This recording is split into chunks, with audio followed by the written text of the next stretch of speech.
Sir अभी कितने पट्टे अपने यहाँ से वितरण हो गए हैं, आप उसके बारे में थोड़ा सा जानकारी दें। आज दिनांक तक हमारे पास 1544 आवेदन आए हैं, जिसमें से 1490 आवेदन, और इसके अंदर हमें लगभग 1,62,00,000 रुपए की आय हुई है नगर पालिका। ओके सर, अब मैं आपसे जानना चाहता हूँ सर कि अभी जो ठेले वाले स्कूलों के बाहर खड़े रहते हैं तो उसके लिए अपना क्या एक्शन है सर, कि वो लोग क्या है, बच्चे भी परेशान रहते हैं, ट्रैफिक जाम हो जाता है, तो इन सारी चीज़ों के बारे में आपका क्या कहना रहेगा। अभी जो स्कूल के आगे जो ठेले लगते थे, काफ़ी वर्षों से लगते थे, उसको नगर पालिका ने एक अभियान चला के, ड्राइव चलाते हुए वहाँ से ठेले पूरी तरह से हटा दिए हैं। फिर भी अगर कोई ठेले वाला किसी भी समय बिना सूचना के आ जाता है तो उसको भी वहाँ से तुरंत हटाया जाएगा, और ऐसा कोई मिलता है तो उस पर अब पेनल्टी लगाते हुए कड़ी कार्रवाई की जाएगी।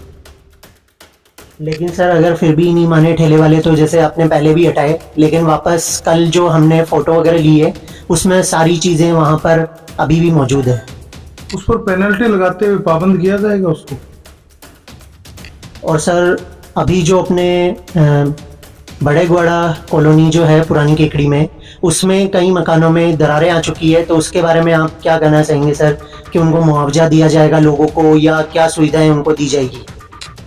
देखिए, अगर किसी भवन में दरारें आई हैं, इस संबंध में कुछ मेरे पास शिकायत प्राप्त हुई है संबंधित वार्ड पार्षद नवलजी दादीज की। उससे क्या है कि मैंने हमारे सहायक अभियंता को कह दिया है कि वो उसका निरीक्षण करके रिपोर्ट करेंगे। मुआवजे का कोई प्रावधान नहीं है, और अगर मकान नहीं है तो या टूटा हुआ है तो PMAY के तहत आवास के लिए आवेदन कर सकता है।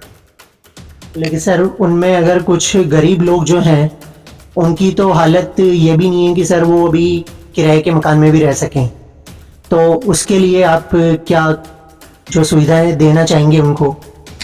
देखिए, सरकार की कई तरह की योजनाएं हैं, कई तरह की स्कीम्स हैं, वो जो उसमें क्राइटेरिया में आएगा, पात्र होगा, उसमें उसको लाभान्वित किया जाएगा।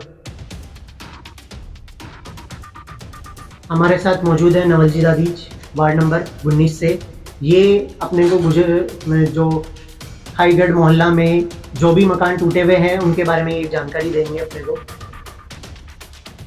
निश्चित रूप से पुरानी केकड़ी क्षेत्र में कई वर्षों से ऐसी हालत हो रखी है कि पानी की समस्या है। पाइपलाइन के लिए लिख रखा है माननीय डॉक्टर रघु शर्मा जी को। उन्होंने 306 लाख रुपए, करीबन 3 करोड़ 6 लाख रुपए की योजना पुरानी केकड़ी के लिए बना रखी है, और उन्होंने पाइपलाइन स्वीकृति के लिए राज्य सरकार को लिख भी रखा है।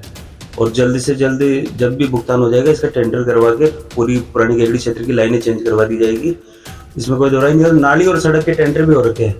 अब ये ठेकेदार के ऊपर डिपेंड है कि वो 6 महीने का पीरियड रहता है उसका, तो वो कितने दिन में इसको कार्य को चालू करे, और इतनी अगर गंभीर समस्या आ गई वहाँ पे तो जल्द से जल्द कार्य सुचारू रूप से चला दें। जो लोग अभी बेघर हो गए हैं नवल जी, तो आपका उनके बारे में क्या कहना है कि उनको अभी किस तरह से अपन सुविधाएं दिलवाएंगे।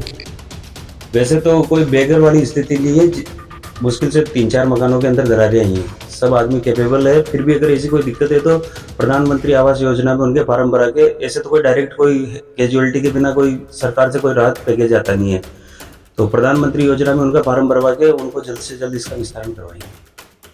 और एक और स्कूलों के बाहर जो ठेले वाले लगे रहते हैं, आपका उनके बारे में क्या कहना है। स्कूलों के बाहर वाकई में गंभीर समस्या है ट्रैफिक की, आज से नहीं कई वर्षों से है। कई सरकारें आई गई, इसमें कोई दोहराई नहीं है, लेकिन करीबन 8 या 10 हज़ार स्टूडेंट भी यहाँ आते हैं चलते हैं, बाहर की पब्लिक भी आती है जाती है, तो ये ठेले वाले क्या है कि गंभीर अवस्था में वहाँ खड़े रहते हैं। इनके क्या है कि चाल चलन भी कुछ ऐसा ही है। ये क्या है कि गर्ल्स स्कूल के बाहर ही तो ठेले लगाएंगे, सारे ठेले गर्ल्स स्कूल के बाहर लगेंगे, कोई आदमी वहाँ से हिलना नहीं चाहेगा, तो इसके अन्य कारण भी हैं। तो ये कहीं ना कहीं प्रशासन को और अभिभावकों को इस पर ध्यान रखना चाहिए कि भाई क्या है क्या नहीं है।